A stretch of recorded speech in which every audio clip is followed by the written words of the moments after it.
지금은요, 사장이 월급 많이 준다, 뭐 회사가 뭐 복지, 그것도 중요하지만 최고의 리더십은 뭐냐? 내가 사장의 비전과 사장이 하는 행동과 사장의 인성과 사장의 철학에 내가 공감해. 그게 최고의 무기.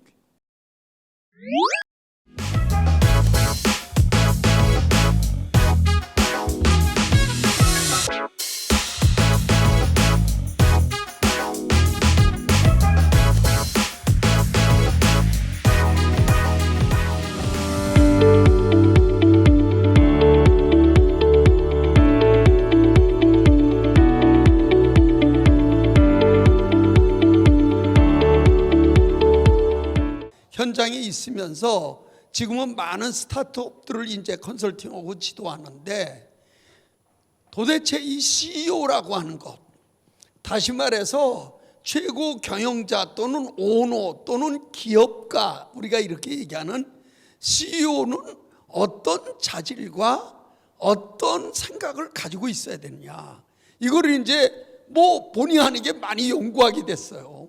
또 스타트업들도 제가 사단법인 도전과 나눔, 그걸 매번 셋째 주 수요일에 조참 포럼을 하는데, 스타트업들이 한 100개 업체 있거든요. 그럼 그 사람들도 컨설팅하고 하다 보니까 스타트업이라는 건 뭐 CEO가 제일 중요하잖아요.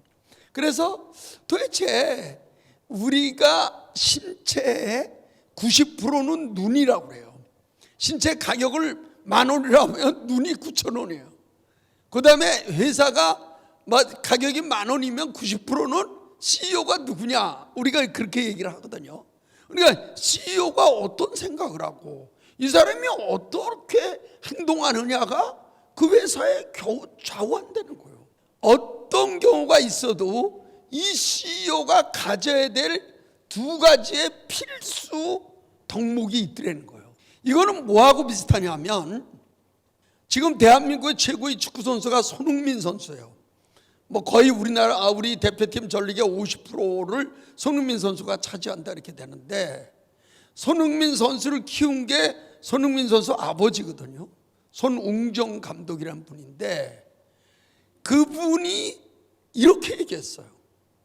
세계적인 선수가 되려면 반드시 축구 선수는 2발을 써야 된다, 이렇게 생각했어요. 손흥민 선수가 축구를 하겠다고 그럴 때 다짐을 한 거예요. 네가 세계적인 선수가 되려면 반드시 2발을 써야 된다. 물론 손흥민 선수는 오른발잡이죠. 그러니까 3살 때부터 모든 행동을 할 때, 바지 뭐 입을 때, 신발 신을 때, 걸을 때 항상 왼발을 먼저 디뎠어요. 왼발을. 그러니까 모든 행동에 왼발을 먼저 하는 거예요. 그러니까 중학교 때쯤 되니까 왼발하고 오른발이 어떻게 돼요? 거의 똑같이 사용하게 되더라는 거예요. 그래서 이번 프리미어 리그에서 손흥민 선수가 25골로 최고의 유럽 영국 리그의 최고의 골잡이가 됐는데, 13골이 왼발이에요. 13골. 그 다음에 12골이 오른발이에요. 그러니까 2발을 다 자유자재로 쓰니까 깃바가 이쪽에 있을 때는 이쪽으로 차고, 그러니까 손흥민 선수 골 넣는 거 보면요, 강하게 차지 않는데 빈 구석에 정확히 들어가요. 왜? 양발을 쓰니까. 그리고 또 하나 손흥민 선수한테 얘기한 게, 어떤 경우가 있어도 다른 사람의 기회를 뺏지 마라, 이거예요. 이게 굉장히 중요한 얘기예요. 그러니까 내가 골이 있어요. 내가 몰고 막 들어가. 근데 옆에 예를 들면 케인이나 누가 가는데 얘 실력이나 내 실력으로 봐서 내가 집어넣는 게 골 들어갈 확률이 높아. 근데 객관적으로 봐서 이 선수가 골대 더 가까이 있으면 무조건 패스하라는 거예요. 무조건 패스해. 절대 다른 사람의 기회를 뺏지 마라. 그래서 손흥민 선수는 페널티킥이 없어요. 25골 중에 페널티킥을 안 찹니다. 왜? 그거는 차기 쉽기 때문에 다 양보해요. 아버지가 2가지를 얘기한 거예요. 그 2가지를 손흥민 선수가 지켰기 때문에 지금 최고의 선수가 되는 거예요.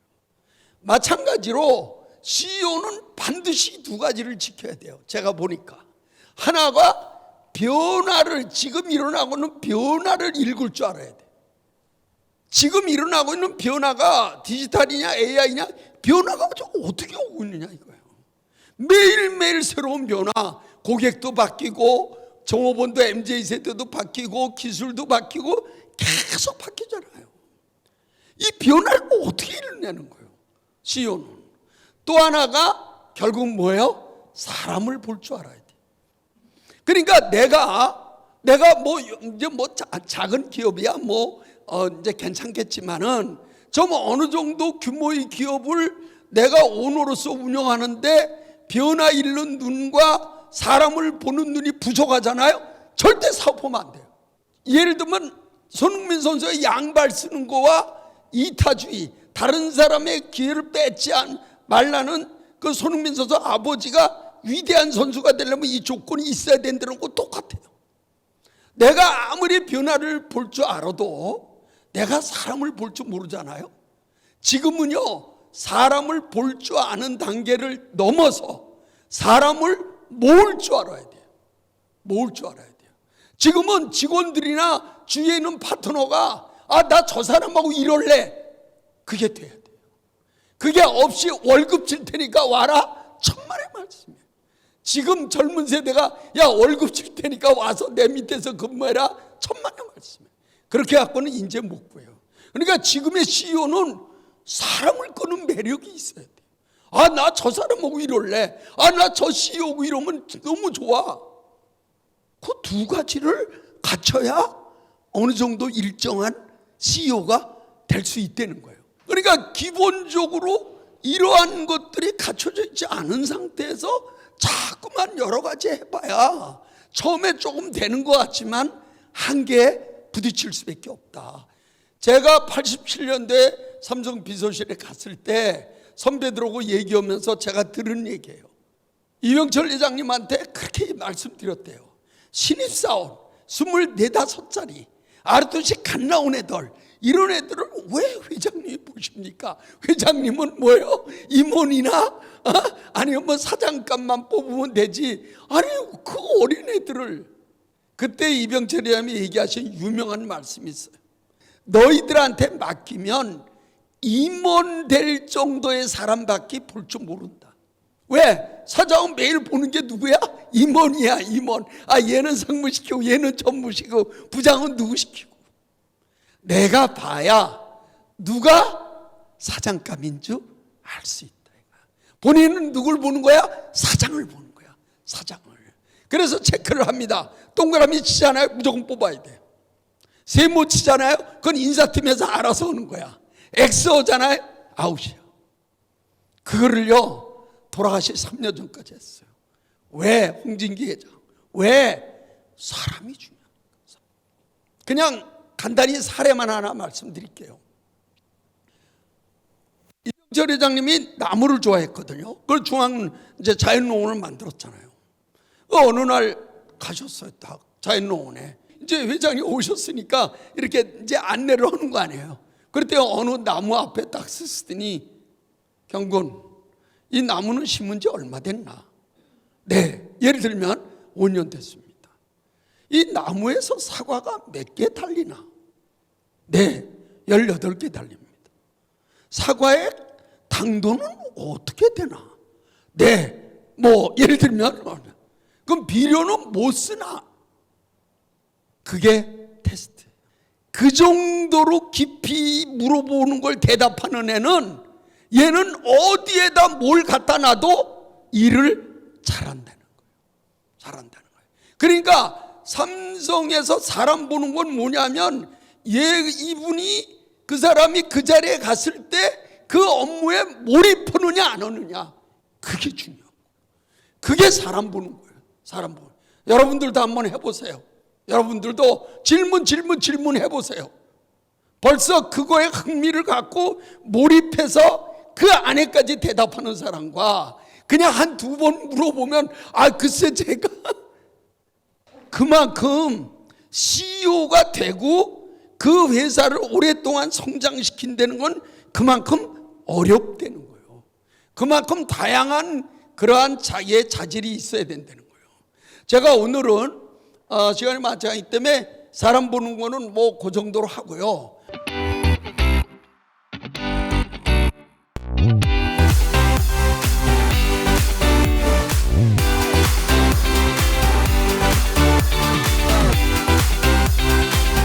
오늘은 결국은 지금 일어나고 있는 변화를 어떻게 읽을 것이냐. 왜 이게 중요하다고 보느냐 하면, 제가 45년 동안 있으면서 도대체 기업이라고 하는 것, 이 기업이 가지고 있는 최고의 덕목, 최고의 사명은 뭐냐? 지속되는 거예요. 지속되는 거예요. 망하면 안 돼. 망하면 안 돼. 제 아무리 세상 없어도 기업이 망하잖아? 그럼 끝이야. 그 뒤에 뭐 다 잊어버려. 그러니까 CEO가 되잖아요. 최고 경영자가 돼. 그럼 어떻게 해서든지 이 기업을 생존시키고 지속시켜야 된단 말이에요. 그게 최고의 의무야. 최고의 의무. 근데 실제로 사업을 해보면요, 우리가 지속이란 단어를 쓰잖아요. 이 지속이란 단어랑 절대 여러분이 착각하면 안 되는 단어가 현상유지란 단어예요. 이 세상에요, 현상유지란 단어는 존재하지 않아요. 예를 들면 내가 금년에 10억을 했어. 작년에 10억을 했는데 금년에도 10억이야. 그걸 우리는 현상유지다. 물론 뭐 이렇게 좀 작은 규모의 가게라든지 뭐 장사 이런 거는 뭐 되겠지만, 기업은요, 작년하고 올해하고 여건이 똑같을 수가 없잖아요. 이게. 그러니까 작년에 10억인데 금년에 10억 했다면 이 10억이 이 밑으로 내려가려고 그러는데 노력해서 간신히 막은 10억이냐, 아니면 10억에서 쭉 올라가려고 그러는 숨고르기 10억이냐의 차이지, 작년하고 올해가 똑같다, 그거는 존재하지 않는다는 거예요. 그러니까 이 자연은요, 태양하고 똑같아요. 태양이 어떻게 돼요? 쭉 라이징 떴다가 12시 대부터는 어떻게 돼요? 지기 시작하잖아요. 뜨냐 지냐 두 개밖에 없어요. 여러분, 나무가 어떻게 돼요? 나무가 물이 올라서 꽃을 피우고 딱 하면 그 다음에는 어떻게 돼요? 무조건 지는 거예요. 이게. 그러니까 기업이 지속된다는 단어는 다른 말로 하면 기업이 계속 어떻게 된다? 성장한다는 얘기예요. 그래서 우리가 흔히 얘기하는 지속 성장의 비결은 뭐냐? 지속 성장, 지속이란 다음에는 항상 무슨 말이 따라와요? 성장이란 말이 따라와요. 그러니까 내가 CEO다. 그러면 항상 머릿속에 뭐가 있어야 돼요? 어떻게 우리 기업을, 어떻게 우리를 성장시킬까? 그게 항상 머릿속에 있어야 돼요. 그러면 이 성장은 그럼 어디서 찾느냐? 대부분 어디서 찾아요? 변화에서 찾는다는 거예요. 새로운 변화가 왔을 때 그 변화를 기회로 생각하고 도전하면서 새로운 성장의 요소를 찾는다는 거예요. 우리나라에서는 이제 대개 그 결합이 됐는데, 미국에서는 기업가와 경영자가 분리되어 있어요. CEO하고 COO가 분리되어 있어요. 그러니까 기업가다, CEO는요, 외부의 변화에서 기회를 찾아서 도전하는 사람, 그거는 기업가라고 그래요. 내부의 리소스, 내부의 자원을 가지고 그거를 최대한 효율적으로 움직이는 사람은 경영자라고 얘기해요. 경영자라고. 그래서 기업가라는 단어에는 뭐가 붙는 거예요? 정신이라는 말이 들어가는 거예요. 기업가는 뭐예요? 새로운 기회에 도전하기 때문에 항상 뭐가 있어요? 실패할 위험이 있는 거예요. 그래서 그분들을 위대한 걸로 해서 정신이란 말을 붙여주게 되는 거예요. 기업가는 이런 외부의 변화를 어떻게 읽고 여기서 기회를 어떻게 찾아서 어떻게 도전할 거냐, 이게 중요한 문제로 등장하게 된다. 삼성 SDS에서 검색하는 애들이 7명이 있었어요. 사내 벤처주. 근데 얘들이 99년 6월 1일 날 7명이 다 나와서, 먼저 나간 한 명과 합쳐서 8명이 나와서 회사를 차립니다. 저는 99년 9월 1일 날 나와서 회사를 차립니다. 이게 옥션이고 이게 지금 여러분들이 잘 아는 네이버예요. 그럼 왜 이 두 사람들이 삼성에서 나와서 하나는 네이버가 되고 하나는 옥션이 됐을까요? 이 사람들은 이혜진이나 저는 어떻게 돼요? 새로운 변화, 인터넷이라는 새로운 변화에서 새로운 세계가 보였기 때문에 새로운 세계가. 그러니까 CEO가 왜 월급을 많이 받고 왜 비서가 있고 왜 차가 있느냐? 저보고 얘기를 하면 딱 하나예요. 다른 사람 눈에는 보이지 않는데 그 CEO 눈에는 보이는 게 있어야 돼요. 보이는 게 있어야 돼요. 그걸 우리가 뭐라 그래요? 비전이라고 얘기해요. CEO 눈에는 그 새로운 변화의 그 안에서 기회가 보인단 말이에요. 야, 이대로만 가면 돼. 우리가 5배, 10배 성장할 수 있어. 이대로만 가면. 그게 보인단 말이에요, 이게. 우리가 직원들하고 같이, 야, 우리 저로 가자 말이야. 가자. 그게 보이지 않는 CEO. 예를 들면 일종의 말하면 CEO제. 이거는요, 월급 많이 받을 필요 없어요. 월급 많이 받을 필요 없어요. 그 정도 하는 사람은 얼마인지 데려와서 할 수 있어요. 그러니까 실제로 우리가 얘기하는 CEO는 이 변화하는 속에서 기회를 찾고 그 안에서 도전을 통해서 새로운 성장 요소를 찾아내야 된다는 거예요. 이게 굉장히 중요한 덕목이라는 거예요. 그러면 어떻게 돼요? 이 변화가 어떻게 가는지, 어떤 방향으로 가는지를 알아야 될 거 아니야. 알아야 될 거야, 이 변화가. 그걸 알아야 그쪽에 어떤 세계가 어떻게 펼쳐지는지를 알 수 있을 거 아니에요. 이게요, 너무너무 중요해요. 너무. 그래서 프레스토 검퍼란 영화를 보면 탐 행크스가 주인공인데 탐 행크스가 잘하는 게 뭐예요? 달리기잖아요. 막 달리면서 명언을 얘기해요. 내가 지금 어디로 가고 있는지 모른다면 영원히 목적지에 도달할 수 없다.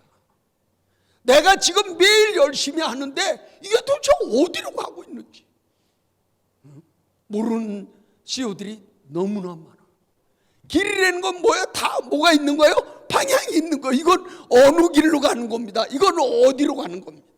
어떻게 파악을 하고 그 뒤에 펼쳐질 세계에 대한 비전을 어느 정도 가지고 있느냐. 이게 그 기업의 잠재력이고 핵심이다. 이런 생각이 드는 거예요, 제가.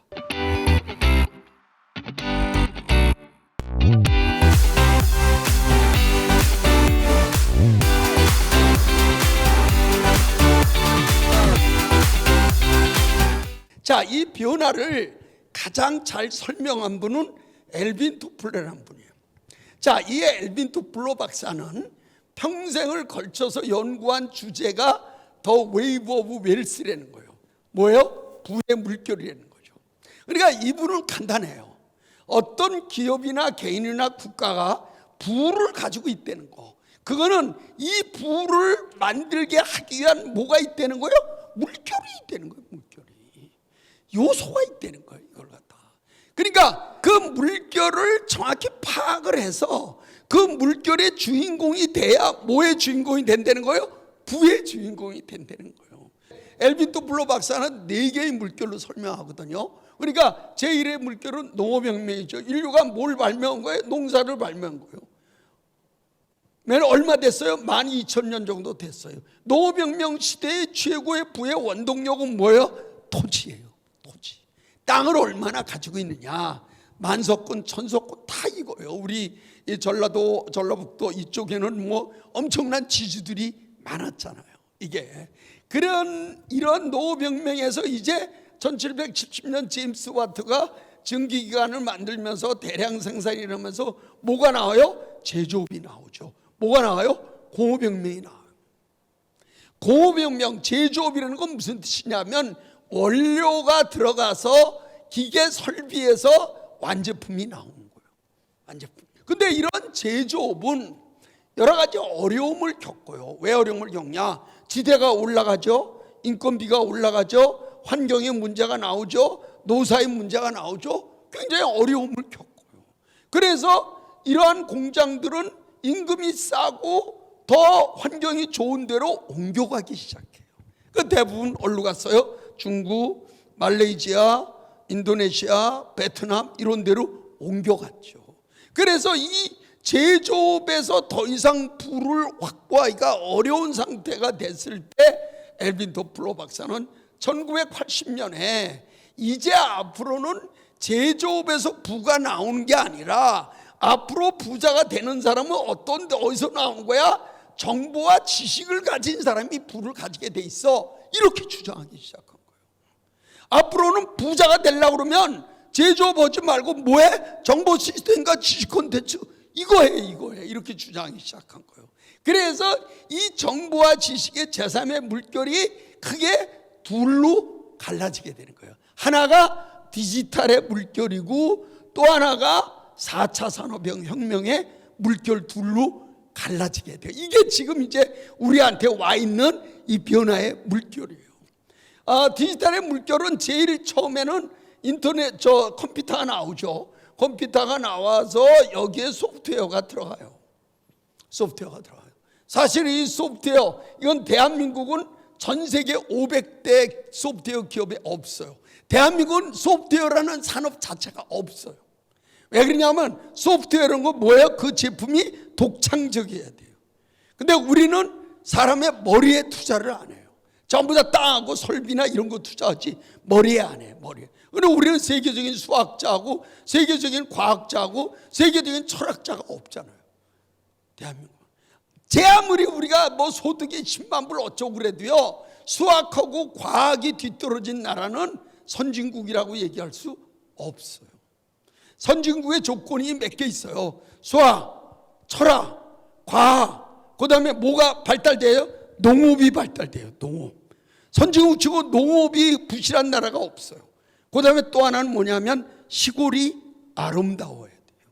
이런 것들이 사실은 GDP의 문제가 아니라 선진국의 조건이에요.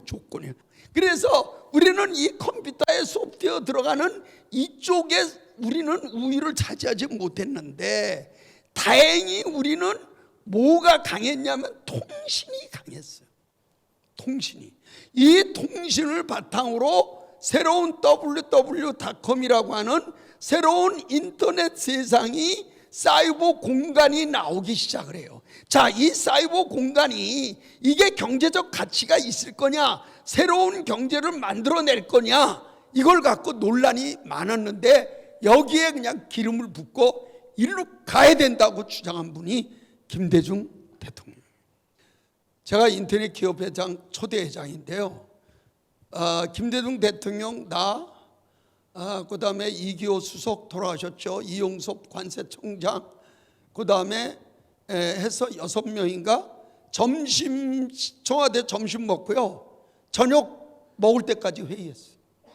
뭐냐? 전자정부를 어떻게 할 거냐. 지금 대한민국의 전자정부는 다 김대중 대통령 된 거예요. 그리고 저를 불러서 요새 인터넷 기업들, 벤처 기업들이 어디에 많으냐? 테란노에 많습니다. 그럼 앞으로 계속 생겨날 때 테란노 갖고 되겠냐? 그래서 바로 지시 내려서 판교를 개발해라. 그래서 판교로 인터넷 기업들이 들어가기 시작해요. 지금 판교는 어마어마하죠. 2000년, 2001년 김대중 대통령 때 시작한 거예요. 그러니까 이거를 놓고 이 인터넷 세상, 사이버 공간에 인터넷 세상을 놓고 과연 이게 경제적 가치가 있냐 없냐로 논란이 나오기 시작하는데, 이때 저는 옥션이라는 회사를 운영하고 상장을 하고 인터넷 기업 초대회장이 되고 신문에 그때는 뭐 매일 매일 나와. 그러니까 수많은 사람이 저를 만나서 자문을 받고 했는데요, 아날로그에서 돈 번 사람, 소위 말하면 기존에서 돈 번 사람은 내가 그렇게 목이 터져라 하고 이 세상에 온다고 얘기해도 한 명도 제 얘기를 들은 사람이 없어요. 제가요, 수없이 많은 사람을 만나면서 생각을 해봤어요. 왜 이분들은 내 얘기를 안 들을까? 나는 그 세상이 보이는데, 다음에 이재용이나 네이버의 이혜진이나 그 다음에 나나 안철수나 다 그 세상이 보여서 뛰어들었는데 왜 이분들은 그 세상이 안 보일까? 제가 내린 결론은 뭔지 아세요? 고정관념이에요. 고정관념. 무서워요. 이건요, 고정관념 한번 딱 들어가잖아요. 고정관념은 내가 어떻게 해서 성공했는데, 내가 여기까지 올 때까지 뭐 했는데, 과거의 자기의 성공 요소가 미래에도 정답이 될 거라고 생각하는 거예요. 천만의 말씀이에요. 미래는 정답이 없어요. 미래는 아무도 몰라요. 미래는 투자의 대상이에요. 투자의 대상. 그래서 이 고정관념 가진 사람들을 제가 분석하기 시작해. 왜 이 사람들이 고정관념을 가지나 해봤더니 개를 키우는 사람들이 많아요. 개 키우는 사람. 집에서 키우는 개가 아니라 머리에서 개를 키워요. 여러분, 선입견이라고 개 알아요? 선입견.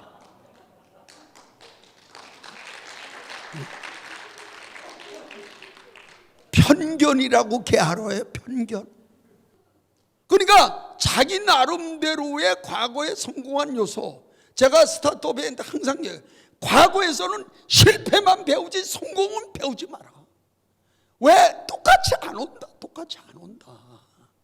예를 들면 코리안 시리즈에서 너 이거 추신수한테 아웃코너 던져갖고 홈런을 맞았단 말이에요. 그 다음에 아웃코너 던지겠어요? 안 던지죠. 그걸 누가 던져요? 그거를. 그 똑같은 게 재현되지 않는다니까. 근데 그걸 갖고 자꾸만 재단하려고 그러면 그거 안 된다. 실패는 거기서 배워야 된다. 아, 내가 이건 준비를 덜 했구나. 배우지만 성공은 잊어버려라. 이게요, 환장합니다, 사람들. 이게. 그리고 실제로 사업을 하다가 사업이 어려워져 가는 사람 보면 하나가 고정관념이고 하나가 자기가 기업가인지 재력가인지를 구별을 못해. 이게 재력가는 뭐예요? 돈이 많은 사람이에요.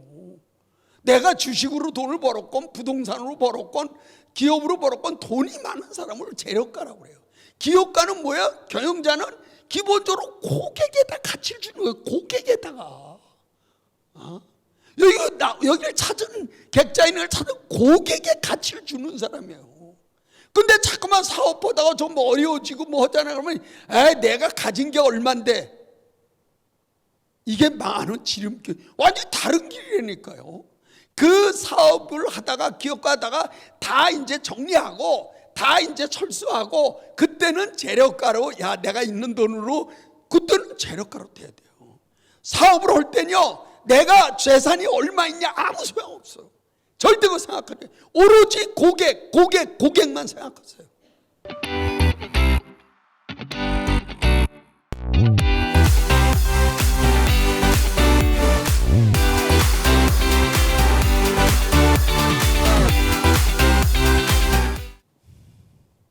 이 모바일이 나오면서 이제 이 새로운 경제는 더 활성하게 돼요. 왜냐하면 스티브 잡스가 결국은 이 스마트폰을 만들면서 스마트폰 안에 수많은 콘텐츠가 들어갔어요.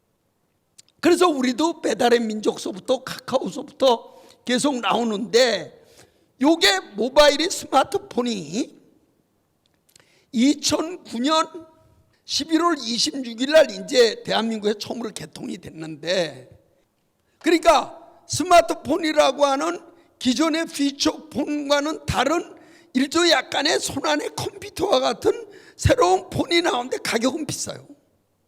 이게 과연 다음에 대세가 될 거냐, 아니면 기존의 피처폰으로 그대로 갈 거냐를 놓고 판단이 엇갈려요.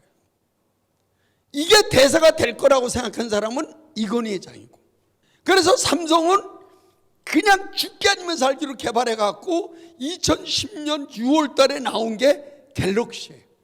갤럭시. 그러니까 저러한 전체적으로 전략적 변곡점, 기술이 변화하는 전체적인 때 이 기술이 어떻게 될 거냐, 이 잠재성이 어디까지 갈 거냐를 끊임없이 그 CEO가 어떻게 돼요? 관찰하고 있어야 돼요. 이게 굉장히 중요한 거예요. 이게 삼성은 기회였죠. 그래서 삼성 브랜드가요, 전 세계에 지금 갤럭시가 팔리니까 삼성 모르는 사람이 없어요. 삼성 모르는. 지금 세계에서 브랜드 5위예요. 5위.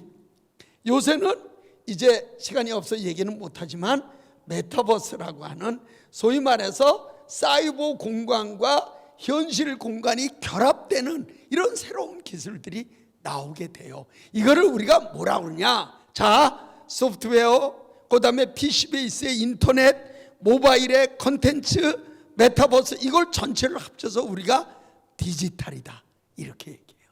그러니까 이 디지털하고 친해야 돼요. 어떤 형태인데 이 디지털하고 친해야 돼. 그게 큰 흐름이에요. 흐름.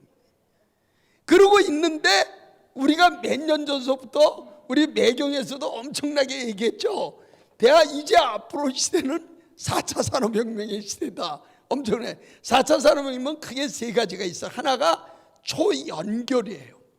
두 번째가 초지능, 세 번째가 자동화 이렇게 돼요.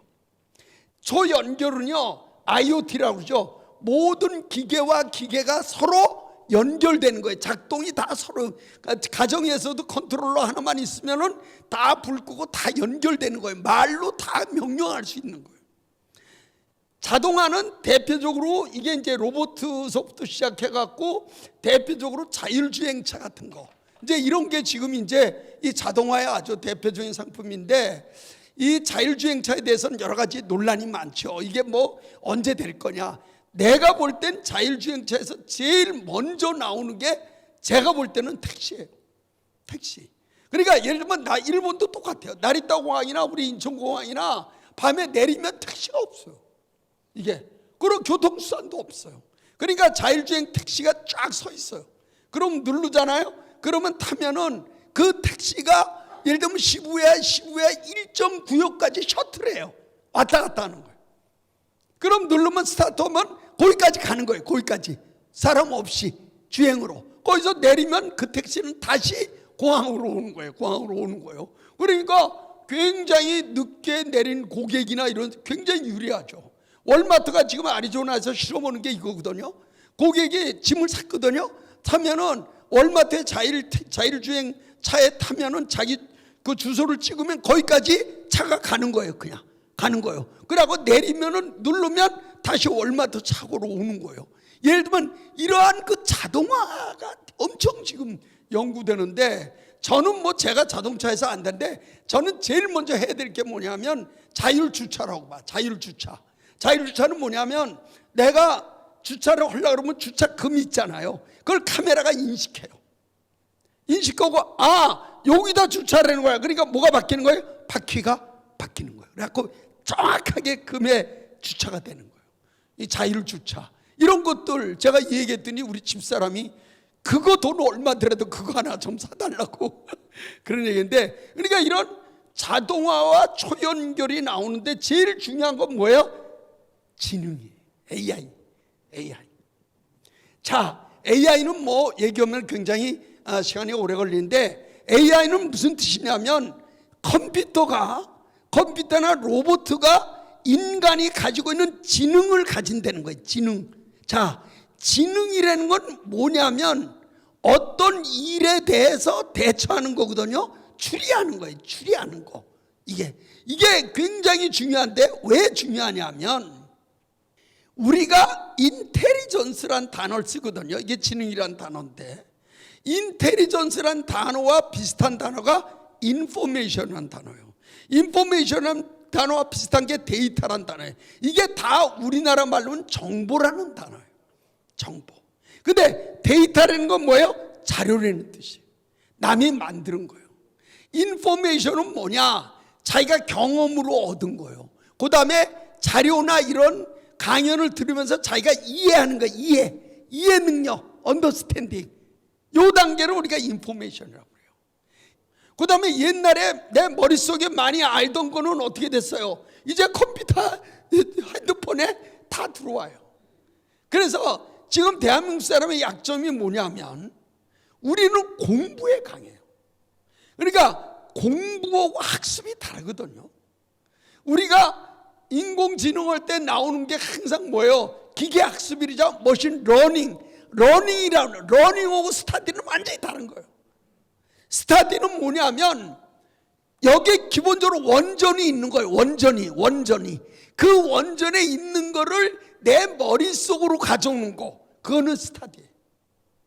학습은 뭐냐면 현장에서 내가 계속 깨우쳐가면서 내가 내 수준을 높이는 거 있죠? 그거는 학습이라고 그래요.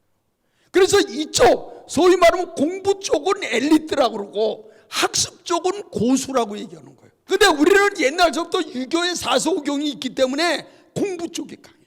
근데 공부 쪽이 강한 사람은 주로 어디로 가느냐? 전문가로 가요. 공부 잘하는 사람은 절대 사업 보면 안 돼요. 공부 잘하는 사람은 자꾸 어떤 생각하면 정답이 있다고 생각하는 거예요. 아, 그거 그거 정답이에요.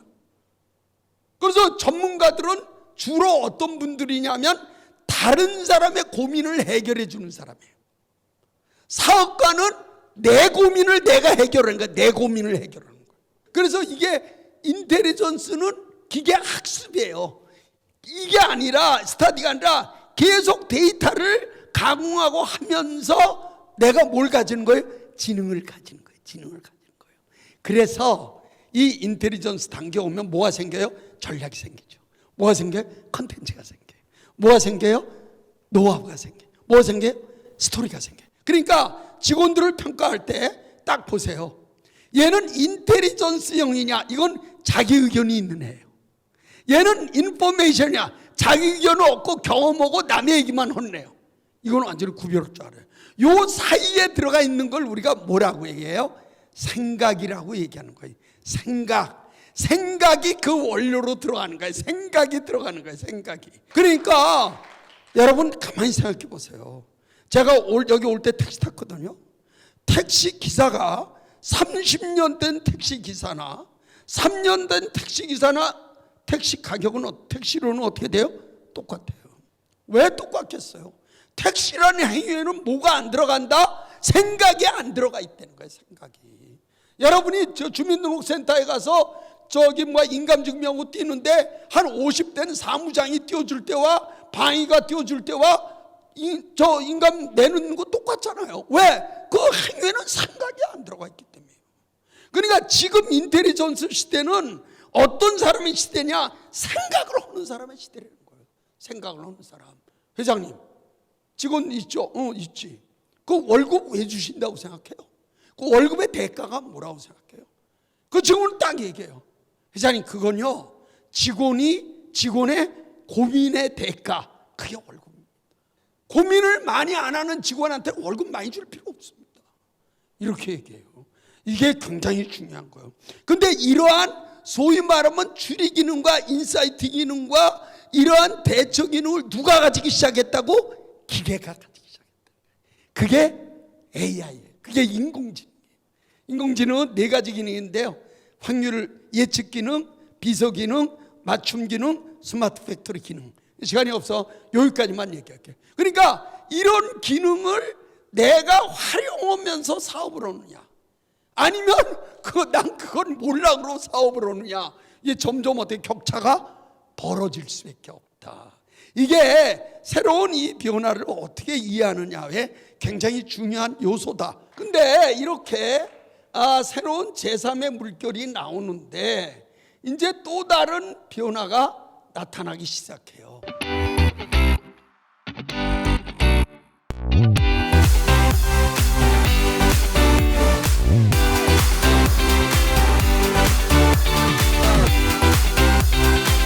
근데 이런 수학의 중심이 된 제3의 물결에서 이거를 거부하는 세력이 나오기 시작한 거예요. 그게 제4의 물결이에요. 1995년에 다니엘 골만이라는 사람이 EQ 감성지수라는 걸 얘기하면서 인간이 좌뇌 중심의 이러한 과학 중심의 논리 중심의 그것만 인간이 있는 게 아니다. 그것이 인간을 좀 편하게 만들었지만 인간은 뭐가 있어? 또 다른 우뇌가 있어. 이 좌뇌는 성공을 중심으로 하지만 이 우뇌는 뭐야? 행복이야, 행복. 인간이 행복해야 될 거 아니야. 이게. 그러면서 새로운 물결을 주장하기 시작해요, 이게. 그래서 이게 다니엘 골만, 다니엘 핑크, 롤프 얀센 쫙 이게 나와요. 이 학자들이. 그러니까 이거는 뭐냐면 이렇게 생각하세요. 자, 그동안 1636년 데카르트 때부터 나는 생각한다. 그런 나는 존재한다. 그게 과학적 인간의 시작이거든요. 과학이라는 건 진리를 탐구하는 거예요. 어떤 대상에 대입해도 똑같아야 돼요. 만율력 똑같아야 돼요. 근데 이 제4의 물결은 인간이 가지고 있는 이성을 뛰어넘는 거, 이게 뭐냐면 상상력이에요. 그 다음에 인간이 가지고 있는 이성의 반대 개념, 이게 감성이에요. 감성은 뭐예요? 몸으로 느끼는 거예요. 몸으로 느끼는 거. 그러니까 제사의 물결도 두 갈래로 나오는데, 하나는 인간에 가지고 있는 논리적인 이성을 뛰어넘는 상상력, 이미지네이션, 이게 중요하다고 주장하는 거예요, 이 사람들은. 이게 그러니까 비행기가 발명된 거는 엔진하고 날개가 나와서 된 게 아니라, 인간이 새처럼 나도 날고 싶다는, 거기서 비행기가 나왔다는 거예요. 거기서. 이게 그러니까 이 상상력이 인간이 동물하고 다른 가장 중요한 거고, 이것이야말로 인간을 발전시키는 원동력이다, 이렇게 주장하는 거예요. 근데 이 상상력은 A를 어떻게 보는 거예요? A 다시로 보는 거예요. 이걸 그대로 보는 게 아니에요. 아, 이렇게 하면 어떻게 되지? 그래서 상상력이 뛰어난 사람의 특징이 뭐냐면 질문하고 호기심이 많아요. 질문이 많아요. 질문이. 그러니까 지금 미네르바 대학 뭐 이런 거 다 질문이잖아요. 질문이잖아요. 내가 미네르바 대학 딱 들어가 보니까 4명 딱 놓고 질문하고 한 게 그 시간이 나와요. 질문 안 하는 애들은 아웃이에요. 그거는 뭐예요? 호기심이 없는 거예요. 그런 사람은 상상력이 없기 때문에 그런 사람은 우리 대학에서 필요 없다는 거예요.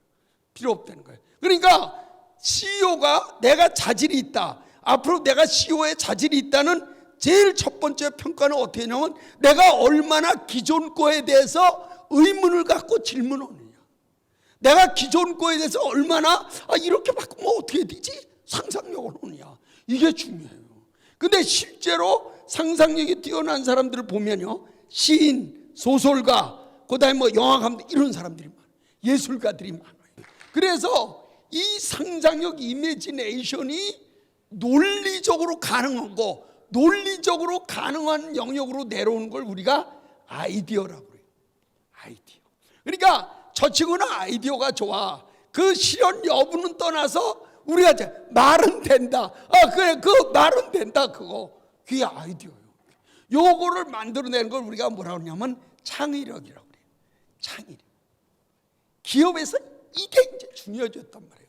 왜? 이 아이디어가 뭘 만들어요? 이노베이션, 혁신과 인벤션, 발명, 새로운 경험을 하게 하거나 기존에 있는 것을 어떻게 돼요? 바꾸는 능력이 아이디어에서 나와요. 다 여기서 나오는 거예요. 그러니까 모든 기업이 이게 뛰어난 사람을 확보하려고 혈안이 돼 있는 거예요. 혈안이. 근데 현재까지 나온 이론을 보면 이 아이디어는 개인에서 나오는 게 아니다, 이렇게 나와 있어요. 아이디어는 어디서 나오냐? 집단에서 나온다. 집단에서. 그래서 퍼거슨 감독이 얘기했죠. 팀보다 위대한 선수는 없다, 이렇게 얘기한 거예요. 그 집단이 과장이 기한한 거를 차장이 결제하고 부장이 결제하고 이사가 결제하는 이 수직적인 회사는 무조건 망하게 돼 있다, 내가 볼 때는. 그래서 스타트업은 전부 다 어떤 단어를 쓰냐? 리더라는 단어를 써요. 리더는 뭐냐면 차장, 과장, 대리가 한 라운드, 한 울타리예요.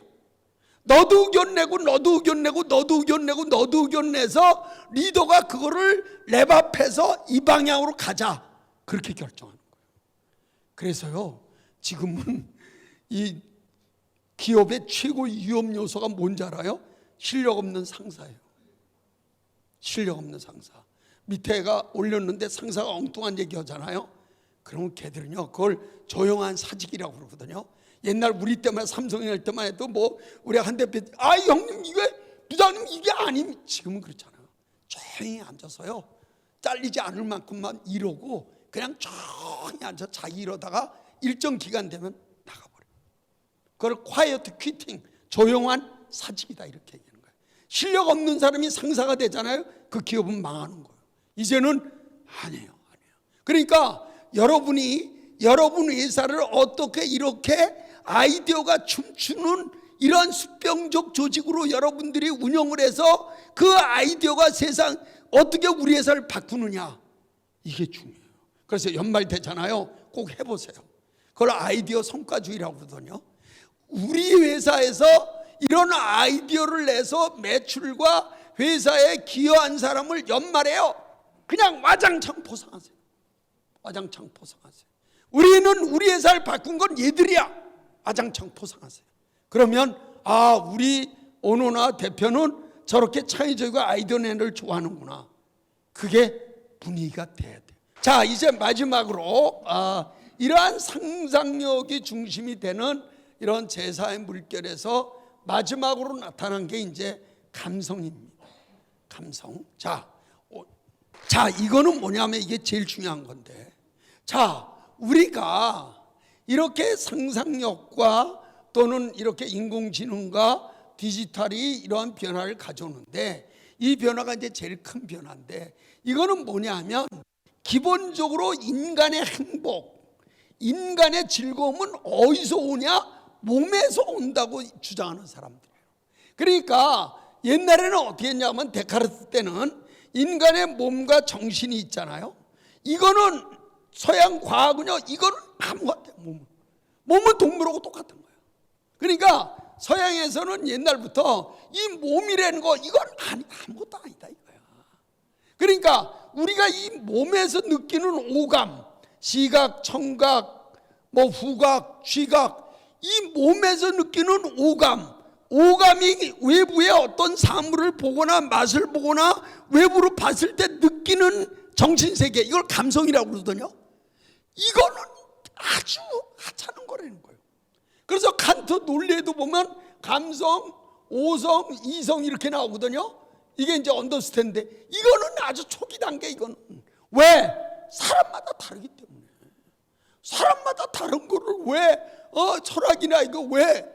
그렇기 때문에 이게 밑에 있었어요. 근데 이게 1995년도 되면서 왜 이게 부과하냐? 아니야. 인간이 진짜 중요한 건 몸이고, 이 몸에서 느끼는 오감에서 느끼는 뭐야? 행복감. 이거는 인간이 정말 좋은 거야.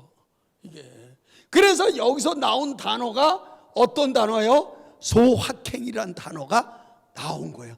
소소하지만 확실한 행복. 그러니까 이 몸의 경험을 중심으로 나타난 이 감성 세계가 어마어마한 산업의 구조를 만들어내기 시작했어. 이게 뭐예요? 지금 바이오, 엔터테인먼트, 스포츠, 헬스케어, 필라테스, 영화, 다 이게 몸에서 오감에서 느끼는 산업들이 지금 완전히 주류를 이루는 거예요. 주류를. 그러니까 이 소위 말하면 감성사의 최고의 승자가 누구냐? 맛이에요. 맛집이란 말이에요. 맛. 그러니까 이때부터 그냥 텔레비전 보면 그냥 허영만서부터 시작해 전부 다 맛집으로 가잖아요. 이게요 굉장히 중요한 요소인데, 사실 이 맛을 쥐고 있는 게 누구예요? 전라북도요. 전라북도. 지금 K푸드요 대단합니다. K푸드. 그거를 어떻게 전라북도가 살리냐? 어떻게 맛집을 살리냐? 그냥 나는 여기 우리 한대표 계시지만 나는 내가 전라북도 나보고 김관영 지사가 이금용 회장이 좀 알아서 하셔. 그러면 난 제일 먼저 할 게 있어. 전 세계에 있는 우리 한식 주방장들 있잖아. 한 군데 다 모아갖고 그 사람들한테 우리 식자재도 설명하고 그 레시피도 공유하고 이게 우리가 식품을 쥐고 있는데 새만금에 스마트팜 넣고 이게 스마트팜 무조건 만들려면 어떻게 돼? 새만금으로 와라. 그다음에 프랜차이즈 하려고 그러는 사람들 있잖아. 그런 사람들 그냥 모든 프랜차이즈는 전라북도에서 시작해서 뻗어나가게 하자. 그래서 이런 감성사회는 크게 세 가지로 이제 나오는데, 하나가 소통이고, 두 번째가 공감이고, 세 번째가 감동이에요. 그러니까 이 감성사회의 최고의 목표는 뭐냐? 감동시키는 거예요. 감동. 자, 이 단어가 중요합니다. 여러분 절대 이 단어 잊지 마세요. 그러니까 감성은 첫 번째는 소통은 상대방을 인정하는 거예요. 두 번째가 공감이에요. 공감은 감성을 같이 연대는 거예요. 이게 제일 중요한 단어예요. 그러니까 지금 리더십에서 제일 중요한 리더십이 공감 리더십이에요. 지금은요, 사장이 월급 많이 준다, 뭐 회사가 뭐 복지 그것도 중요하지만 최고의 리더십은 뭐냐? 내가 사장의 비전과 사장이 하는 행동과 사장의 인성과 사장의 철학에 내가 공감해. 그게 최고의 무기. 그 사람은 절대 회사 안 떠나요. 절대 회사 안 떠나요. 절대. 이게 굉장히 중요해요. 그리고 공감이 가져오는 게 뭐냐? 네트워크예요. 네트워크. 여러분들이 여기 이렇게 우리가 네트워크가 되지만 이 중에서도 진짜 네트워크는 뭐냐? 서로 어떻게 돼요? 감성이 같아야 돼요. 공감이 돼요. 그래서 이 공감으로 떼돈 번 데가 어디야? 페이스북 좋아요. 좋아요. 그걸 떼돈 버는 거예요. 그 좋아요 없었어 봐요. 그거 돈 못 벌지. 전부 다 지금 모든 게 공감 산업이에요. 그래서 일본의 그 히라노 케이치라는 그 소설가 이렇게 얘기했어요. 2000년도 20세기에는 글자를 모르는 사람이 문맹자라면 21세기에는 사람의 마음을 읽지 못하는 사람이 문맹자다. 여러분 절대 잊지 마세요. 이 공감의 단계가 넘어가면 어떻게 돼요? 이제 감동이 되는 거죠. 마음이 움직이는 거예요. 나 저 사람이 좋아. 나 절로 갈래. 같이 느끼는 게 아니라 그냥 쏠리는 거야. 나 그 사람 최고야. 최고야. 이게. 그래서 지금 모든 기업의 목표는 뭐예요? 고객을 뭘로 만드는 거예요? 감동을 만드는 거예요. 그래서 반드시 여기서 마지막으로 말씀드리는데 지금은요 어떤 시대냐면 무조건 그 고객이 경험한 그 고객이 경험을 감동으로 만드는 거, 이게 모든 기업의 목표예요. 그러니까 옛날에는 우리 블루오션, 레드오션이라고 그랬잖아요. 자, 냉면집이 10개 있어요. 그러니까 너는 냉면 오지 말고 여기 만두를 해. 이게 블루오션이었죠. 지금은 안 해요. 내가 볼 땐 냉면집이 10개 있어도 한 번 내가 그 냉면집 가서 먹었는데 그 집에 또 간다. 그 집이 블루오션이에요. 그 집이 블루오션이에요. 이게 중요한 시대로 넘어왔어요. 근데 대개 이 감동은요 뭐 여러 가지 요소가 있는데 제일 이제 큰 요소가 디테일이죠. 디테일. 작은 디테일. 그러니까 디테일 리더십이라는데 야 우리 사장은 거기까지 봐. 야 중요하죠. 그 다음에 뭐예요? 스토리죠. 스토리. 뭐예요? 브랜드.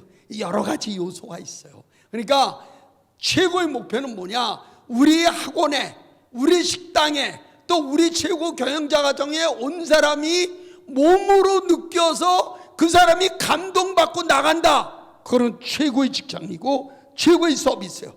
박수 한번 주세요. 이러한 성인 교육은 절대로 지식을 더 얻거나 교양을 더 얻기 위해서 오는 게 아니에요. 왜 오는 거예요? 새로운 시각을 갖고 변화하려고 오는 거예요. 변화하려고 오는 거예요. 새로운 정보를 넣고 내일부터라도 우리는 이거 해봐야지. 정말 우리 고객들이 감동받는지 내가 테스트 해봐야지. 변하려고 오는 거예요. 요만한 거 하나라도 여러분이 변화의 이 강의가 계기가 된다면 저는 여러분들한테 감동받고 올라갑니다.